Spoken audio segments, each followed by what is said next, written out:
सर्वप्रथमे पिता पुत्र पवित्र आत्मा गौरव हो पुणी समस्त को प्रेज द लॉर्ड। आसतु आज गोटे पद पवित्र वाक्य मध्य आलोचना करवा जहाँ लेखा जाए ईश्वर पवित्र वाक्य धर्मशास्त्र बाइबल मध्य माथ्यू 4 पर्व 10 पद। तहिरे जीशु ताहा कहले, दूर हो शैतान, कारण लेखा अच्छी तुम्भे प्रभु अपना ईश्वर को प्रणाम करिवो पुणी केवल ताहांकर उपासना करिवो। प्रार्थना करवा। प्रिय प्रभु धन्यवाद देछु वाक्य पाठ करियो बुझापी आम मान को शक्ति दियो पुणी पालन करिवो। पवित्र आत्मा साहाय्य करी आत्मा पठाई साहाय्य करो यीशु नाम रे मागिलु आमेन।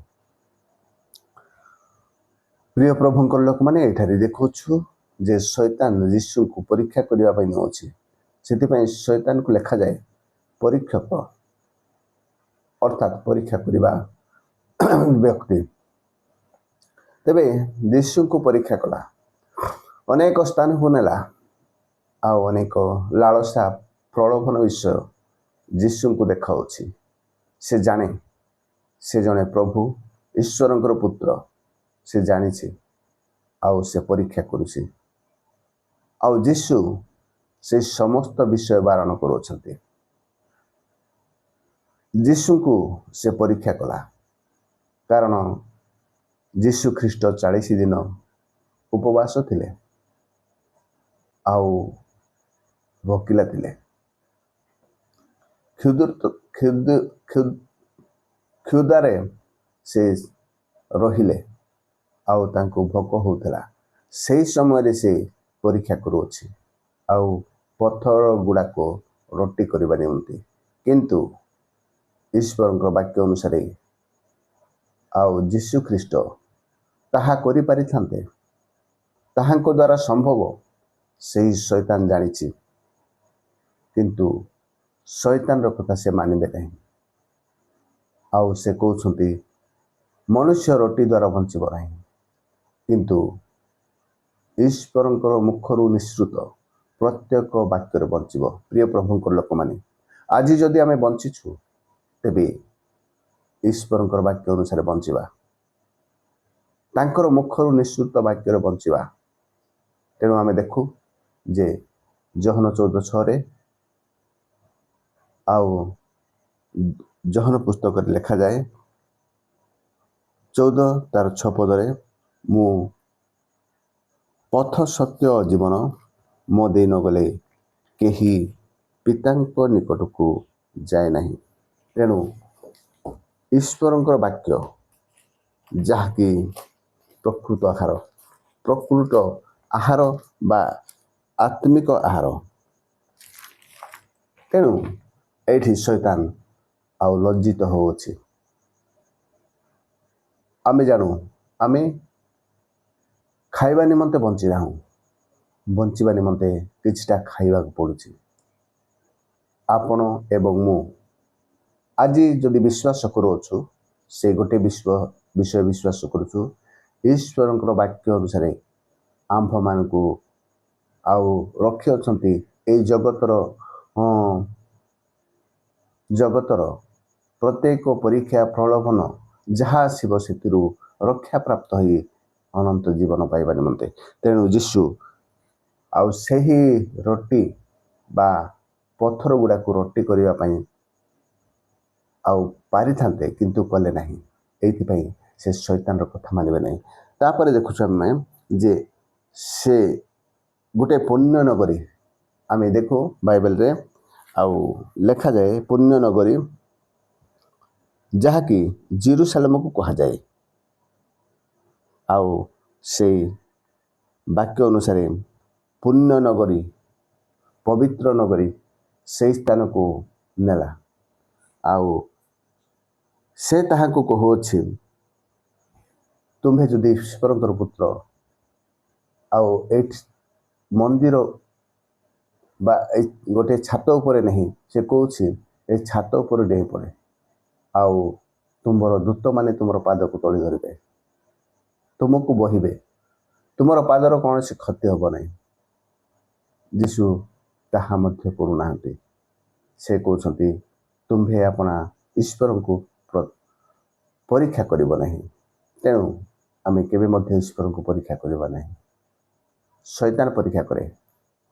ଯଦି ଆମ ଜୀବନରେ ସେସବୁ ପରୀକ୍ଷା ଆସୁଅଛି, ଖାଇବା ପିଇବାରେ ହୋଇପାରେ, କୌଣସି ପୁଣ୍ୟ ନଗରୀ, ଧନ ସମ୍ପତ୍ତି, ଆମ୍ଭମାନଙ୍କର ପଦମର୍ଯ୍ୟାଦା, ଆମ୍ଭମାନଙ୍କର ଅନେକ ବିଷୟରେ ପରୀକ୍ଷା ଆସିପାରେ।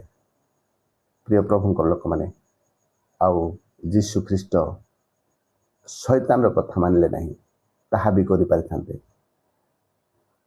ଲେଖାଯାଏ ଯେ ସେ ଆଉ ଥରେ ମଧ୍ୟ ପରୀକ୍ଷା କରୁଅଛି। ସେ କହୁଅଛି ଯେ ସମସ୍ତ ବିଷୟ ଯାହା ପରୀକ୍ଷା ହେଉଅଛି, ସେ କୌଣସି ବିଷୟରେ ଶୈତାନର କଥାକୁ ମାନୁନାହାନ୍ତି, ଆଉ ଶୈତାନକୁ କୌଣସି ପ୍ରକାର ପ୍ରଶ୍ରୟ ଦେଉନାହାନ୍ତି। କାରଣ ତା କଥା ମାନିବାଟା ଭୁଲ, ପାପ ହୋଇପାରେ, ତାହା ଠିକ୍ ହେଇପାରେ। ଯୀଶୁ କ୍ଷୁଧିତ ଥିଲେ, ରୋଟି କରି ଖାଇପାରିଥାନ୍ତେ, କିନ୍ତୁ ଶୈତାନର କଥା କେବେ ମଧ୍ୟ ମାନିବା ନାହିଁ। ଭୁଲ କଥା କେବେ ମଧ୍ୟ ମାନିବା ନାହିଁ।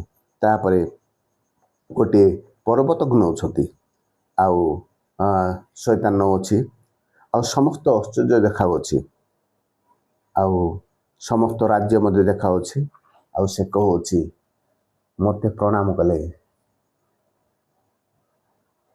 ଆଉ ଏ ସମସ୍ତ ବିଷୟ ତୁମକୁ ଦେବା। ଆମେ ଜାଣୁ ଏହି ସୃଷ୍ଟି ପରମେଶ୍ୱରଙ୍କର, ଆମ୍ଭମାନଙ୍କର ପ୍ରଭୁଙ୍କର, କିନ୍ତୁ ସେ କହୁଛି ଏହି ସମସ୍ତ ବିଷୟ ତୁମକୁ ଦେବୁ, ପ୍ରଣାମ କର। ପ୍ରିୟ ପ୍ରଭୁଙ୍କ ଲୋକମାନେ, କିନ୍ତୁ ଶୈତାନ ଗୋଟିଏ ବିଷୟ କହନ୍ତି, ଦୂର ହ ଶୈତାନ, ଆଉ ତୁମ୍ଭେ ଆପଣା ପରମେଶ୍ୱରଙ୍କୁ ପ୍ରଣାମ କରିବ, କାରଣ ସେଇ ଶୈତାନର ପ୍ରଭୁ ଆମ୍ଭମାନଙ୍କର ପ୍ରଭୁ। ତେଣୁ ଆମ୍ଭମାନଙ୍କ ଜୀବନରେ କେଉଁ ପରୀକ୍ଷାରେ ଫେଲୁ ରହିଛୁ କି? ଖାଇବା ପିଇବା ବିଷୟରେ, ଆମ୍ଭମାନଙ୍କର ପିନ୍ଧିବା, ଆମ୍ଭମାନଙ୍କର ଆଉ ଧନ ସମ୍ପତ୍ତି, ପଦ ମର୍ଯ୍ୟାଦା ଉପରେ ଆମେ କେବେ ମଧ୍ୟ ଫେଲୁ ହେବା ନାହିଁ।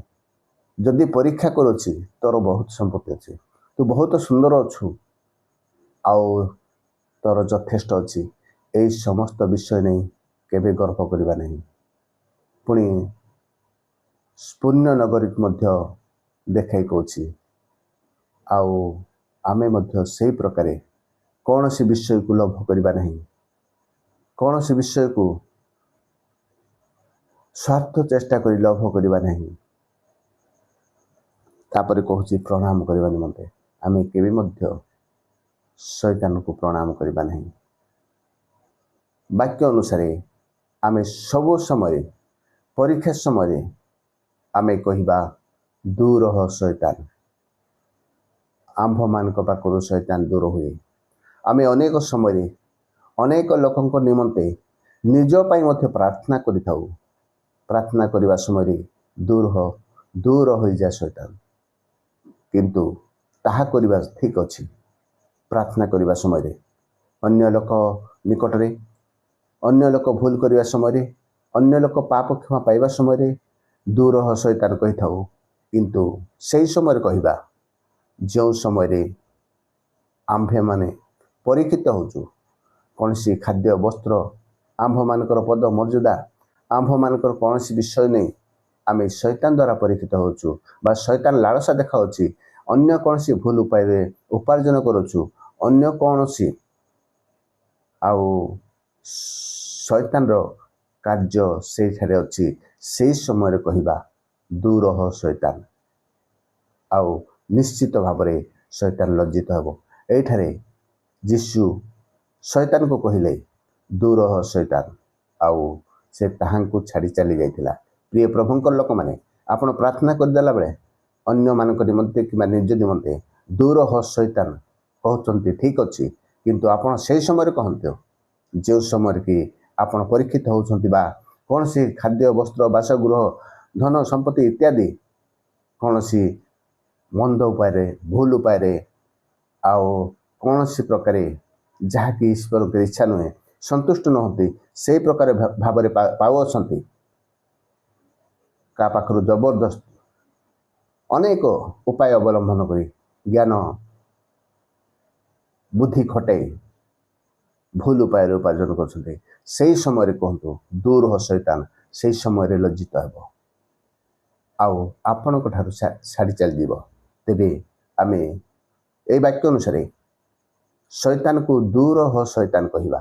ସେହି ସମୟରେ ଯେଉଁ ସମୟରେ ଆମମାନଙ୍କ ଜୀବନରେ ପରୀକ୍ଷା ଆସୁଛି, କିଛିଟା ପାଇବା ଲାଳସାରେ, କିଛିଟା ଆମ୍ଭମାନଙ୍କର ସଫଳ ହେବା ଲାଳସାରେ ଆଉ କୌଣସି ଭୁଲ କାର୍ଯ୍ୟ ବା ଶୈତାନର କଥା ମାନୁଅଛୁ, ସେହି ସମୟରେ କହିବା ପ୍ରଭୁ ଆମମାନଙ୍କୁ ଆଶୀର୍ବାଦ କରନ୍ତୁ। ଆମ୍ଭମାନଙ୍କର ଯଦି ପରୀକ୍ଷା କରୁଅଛି, ଆମମାନଙ୍କ ଦୈନନ୍ଦିନ ଜୀବନ ପାରିବାରିକ କାର୍ଯ୍ୟକ୍ଷେତ୍ରରେ ପ୍ରତ୍ୟେକ ସ୍ଥାନରେ ଆମେ ଶୈତାନକୁ ସ୍ଥାନ ଦେବା ନାହିଁ। ସବୁବେଳେ କହିବା ସେହି ସମୟରେ ଦୂର ହୋ ଶୈତାନ। ପ୍ରାର୍ଥନା କରିବା ସମୟରେ କହିବା ଠିକ୍ ଅଛି, କିନ୍ତୁ ପରୀକ୍ଷା କରିବା ସମୟରେ ଆପଣମାନେ ମୁଁ ନିଶ୍ଚିତ ଭାବରେ କହିବା ସେହି ଭୁଲ ସମୟରେ, ସେହି ପାପ ସମୟରେ ଆଉ ଦୂର ହୋ ଶୈତାନ। ଶୈତାନ ନିଶ୍ଚିତ ଲଜ୍ଜିତ ହେବ। ପ୍ରଭୁ ଆମମାନଙ୍କୁ ଆଶୀର୍ବାଦ କରିବେ। ପ୍ରଭୁ ଆମମାନଙ୍କ ଉପରେ ସନ୍ତୁଷ୍ଟ ହେବେ। ପ୍ରଭୁ ଏହି ବାକ୍ୟ ଦେଇ ଆମ ସମସ୍ତଙ୍କୁ ଆଶୀର୍ବାଦ କରନ୍ତୁ। ଏହି ଜଗତର ପ୍ରତ୍ୟେକ ପାପ ଶକ୍ତିରୁ ବିଜୟ ଲାଭ କରିଛନ୍ତି ଯେ ଯୀଶୁ ଖ୍ରୀଷ୍ଟ, ଆମେ ମଧ୍ୟ ତାଙ୍କର ସନ୍ତାନ, ଆମେ ମଧ୍ୟ ବିଜୟ ଜୀବନ କାଟିବା। ପ୍ରଭୁ ସମସ୍ତଙ୍କୁ ଏହି ବାକ୍ୟ ଦେଇ ଆଶୀର୍ବାଦ କରନ୍ତୁ। ଆମେନ୍।